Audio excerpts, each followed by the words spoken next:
Председатель партии «Справедливая Россия» Сергей Миронов провел в Госдуме встречу с писателями и главными редакторами литературно-художественных изданий России. Мероприятие было приурочено ко Всемирному дню писателя. В рамках мероприятия Сергей Миронов объявил старт ежегодной литературной премии «Справедливая Россия» 2016 года. Я уже публично говорил, и сейчас с большим удовольствием хочу повторить, что мы приняли решение, что литературная премия «Справедливой России» будет постоянной.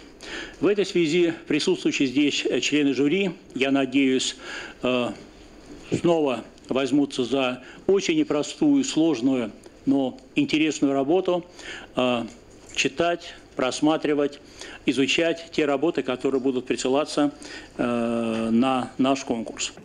Председатель Союза писателей России Владимир Бояринов заявил, что литературная премия «Справедливая Россия» удалась, и ее можно и нужно назвать справедливой премией. Депутат фракции «Справедливая Россия», секретарь партии «Справедливая Россия» по национальной политике Федот Тумусов презентовал свой культурологический проект «Сокровища Севера». В заключительном слове Сергей Миронов подчеркнул, что бьется за нашу культуру, используя все свои возможности, в том числе и встречи с президентом Российской Федерации Владимиром Путиным. На мероприятии выступили писатели и главные редакторы литературно-художественных изданий России, а также представители общественности.